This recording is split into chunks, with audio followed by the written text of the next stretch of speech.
രൂപീകരണത്തിൽ ഇന്ന് നിർണായക ദിനം. NDA ലോക്സഭാ കക്ഷിയോഗം ഇന്ന് രാവിലെ 11-ന് പാർലമെന്റിൽ ചേരും. പ്രധാന വകുപ്പുകൾ നൽകാനാവില്ലെന്ന് BJP അറിയിച്ചതോടെ TDPയും JDUവും കടുംപിടുത്തം തുടരുകയാണ്. JDU MPമാർ നിതീഷ് കുമാറിന്റെ വസതിയിൽ ഇപ്പോൾ യോഗം ചേരുന്നുണ്ട്. അതേസമയം നാളെ നടക്കേണ്ട സത്യപ്രതിജ്ഞ ഞായറാഴ്ചത്തേക്ക് മാറ്റിയെന്നാണ് റിപ്പോർട്ട്.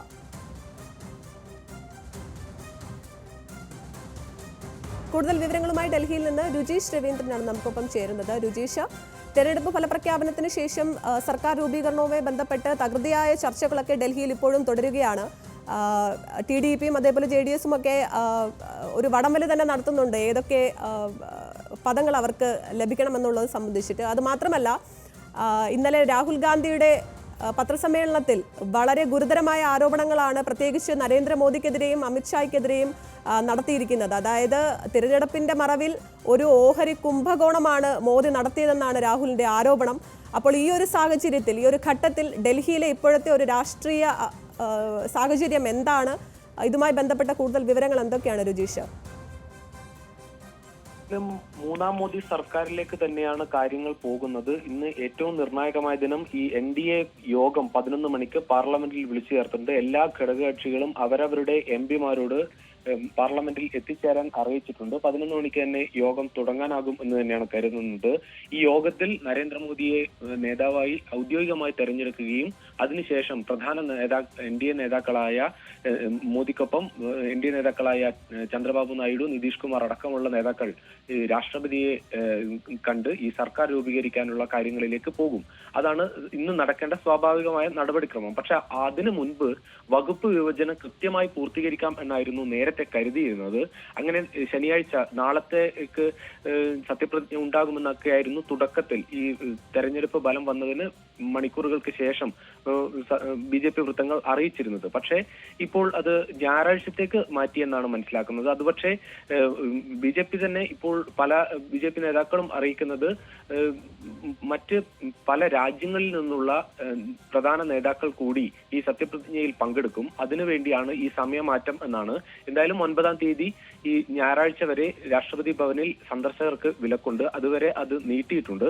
നേരത്തെ തന്നെ 9-ാം തീയതി വരെ വിലക്ക് ഉള്ളതാണ്.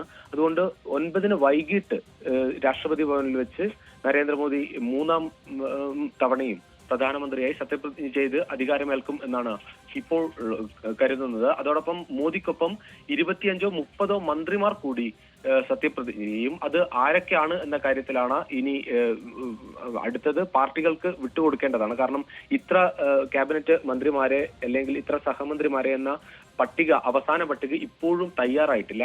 കാരണം നേരത്തെ തന്നെ JDU 3-ഉം അതോടൊപ്പം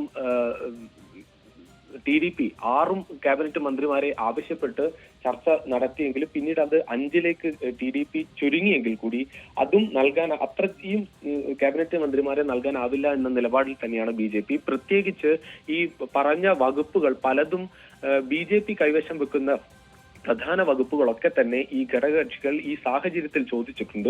പ്രത്യേകിച്ച് കഴിഞ്ഞ 2 തവണയും ഒറ്റയ്ക്ക് ഭൂരിപക്ഷം ഉള്ളതിനാൽ BJP തന്നെയാണ് പ്രധാന വകുപ്പുകളായ പ്രതിരോധം, ആഭ്യന്തരം, ധനം തുടങ്ങിയ ഗതാഗതം തുടങ്ങിയ വകുപ്പുകളെല്ലാം തന്നെ BJP നേതാക്കൾ തന്നെയാണ് കൈകാര്യം ചെയ്തിരുന്നത്. ഘടകകക്ഷികൾക്ക് താരതമ്യേന വലിയ പ്രാധാന്യമില്ലാത്ത വകുപ്പുകളായിരുന്നു കഴിഞ്ഞ 2 തവണയും ലഭിച്ചിരുന്നത്. എന്നാൽ ഇത്തവണ വളരെ കടുംപിടുത്തത്തിൽ തന്നെയാണ് JDUവും TDPയും ഉള്ളത്. പ്രധാനമായും JDUവിന് അവർ ബീഹാറിൽ ജയിച്ചത് 12 സീറ്റിലാണ്, 40-ൽ 12 സീറ്റിലാണെങ്കിൽ കൂടി BJP ജയിച്ച സീറ്റുകളിലുള്ള സ്വാധീനം കൂടി കണക്കിലെടുത്ത് അടുത്ത നിയമസഭാ തെരഞ്ഞെടുപ്പിലും അവിടെ സ്വാഭാവികമായും ബീഹാറിൽ BJPക്ക് JDUവിന്റെ സഹായം വേണം. അതുകൂടി കണ്ടുകൊണ്ടാണ് കൂടുതൽ ക്യാബിനറ്റ് മന്ത്രിമാരെ ആവശ്യമുണ്ട് എന്ന് അറിയിക്കുന്നത്. പക്ഷേ മറ്റൊരു പ്രധാനപ്പെട്ട കാര്യം, NDAക്ക് കേരളത്തിൽ നിന്ന് ലോക്സഭയിലേക്ക് ഒരു അക്കൗണ്ട് തുറക്കാൻ സാധിച്ചത് സുരേഷ് ഗോപിയിലൂടെയാണ്.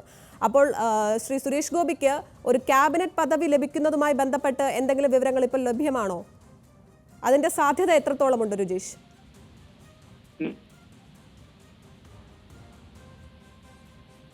തെരഞ്ഞെടുപ്പിന് മുമ്പ് തന്നെ BJP-യുടെ അജണ്ടയായിരുന്നു. അതിന്റെ ഏറ്റവും പ്രധാനപ്പെട്ട ഫലം കേരളത്തിലൊരു അക്കൗണ്ട് തുറക്കാനായി എന്നത് തന്നെയാണ്. വലിയ പ്രാധാന്യത്തോടെയാണ് BJP കേരളത്തിൽ അക്കൗണ്ട് തുറക്കാനായത് കാണുന്നത്. പ്രത്യേകിച്ചും സുരേഷ് ഗോപിയുടെ കാര്യത്തിൽ സുരേഷ് ഗോപിയോട് നേരത്തെ തന്നെ നരേന്ദ്രമോദിക്ക് വ്യക്തിപരമായ ബന്ധം ഉള്ളത് മാത്രമല്ല, അത് നമുക്ക് ഈ തെരഞ്ഞെടുപ്പിലും കണ്ടതാണ്. 3 തവണ തൃശൂർ കേന്ദ്രീകരിച്ച് നരേന്ദ്രമോദി വന്ന് പ്രചാരണം നടത്താനും മറ്റ് സുരേഷ് ഗോപിയുടെ മകളുടെ വിവാഹത്തിനൊക്കെ നേരിട്ടെത്തുകയൊക്കെ ചെയ്തു.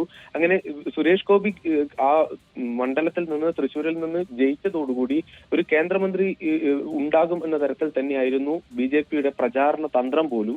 തുടക്കം മുതൽ അത്തരത്തിൽ ജയിച്ചാൽ സുരേഷ് ഗോപി കേന്ദ്രമന്ത്രിയാണ് എന്നൊരു പ്രചാരണമുണ്ട്. പക്ഷേ ഇതിൽ BJP-ക്ക് ആ താല്പര്യവുമുണ്ട്. സുരേഷ് ഗോപി കേന്ദ്രമന്ത്രി ആകണം എന്ന് പ്രധാനമന്ത്രിക്കും താല്പര്യമുണ്ട്. അത് ഇന്ന് അറിയിക്കും എന്ന് തന്നെയാണ് കരുതുന്നത്. ഈ ലിസ്റ്റിൽ സുരേഷ് ഗോപിയുടെ പേരുണ്ടാകാനുള്ള സാധ്യത തന്നെയാണ് കാണുന്നത്. ആ തരത്തിൽ തന്നെയാണ് റിപ്പോർട്ടുകൾ വരുന്നത്.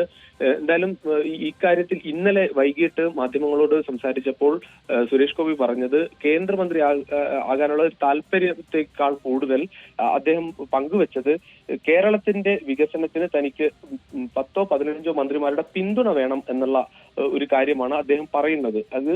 അതോടൊപ്പം തന്റെ പാഷൻ സിനിമയാണ് എന്ന കാര്യം പ്രധാനമന്ത്രിക്കും അതോടൊപ്പം BJP നേതാക്കൾക്കും അറിയാം. ആ പാഷനോടുകൂടി കൈവിടാതെ തനിക്ക് നിൽക്കാനുമാകണം എന്ന് അദ്ദേഹം പറയുന്നുണ്ട്. അത് ഏത് തരത്തിലാണ് ഇന്ന് അത് കേന്ദ്ര നേതാക്കളെ അറിയിക്കും. അതൊരു തർക്കത്തിലേക്ക് പോകില്ല എന്നൊക്കെയായിരുന്നു ഇന്നലെ വൈകിട്ട് ഇവിടെ എത്തിയപ്പോൾ സുരേഷ് ഗോപി പ്രതികരിച്ചത്. എന്തായാലും സുരേഷ് ഗോപിക്ക് കേന്ദ്രമന്ത്രി സ്ഥാനം ഉണ്ടാകുമെന്ന സൂചന തന്നെയാണ് ഈ അവസാന നിമിഷവും വരുന്നത്. എന്തായാലും അത് ഇന്നലെ തന്നെ ഏകദേശം BJP-യുടെ യോഗത്തിൽ ഏകദേശം തീരുമാനമായിട്ടുണ്ട്. ഇനി NDA കക്ഷി യോഗത്തിന്റെ തീരുമാനത്തിന് ശേഷം ഈ മന്ത്രിമാർ ആരൊക്കെ എന്ന കാര്യത്തിലേക്ക് BJP കടക്കും. അതിന് ശരി രുചീഷ്, വിവരങ്ങളുമായി രുചീഷ് ആയിരുന്നു ഡൽഹിയിൽ നിന്ന് നമുക്കൊപ്പം ഉണ്ടായിരുന്നത്. 3ാം മോദി സർക്കാർ രൂപീകരണത്തിൽ ഇന്ന് നിർണായകമായ ദിനമാണ്. NDA ലോക്സഭാ കക്ഷിയോഗം ഇന്ന് രാവിലെ 11-ന് പാർലമെന്റിൽ ചേരുന്നു. പ്രധാന വകുപ്പുകൾ നൽകാനാവില്ലെന്ന് BJP അറിയിച്ചിരിക്കുന്നു. വരും മണിക്കൂറുകളിൽ കാണാം എന്തൊക്കെയാണ് തീരുമാനങ്ങൾ ഉണ്ടാവുന്നതെന്ന്.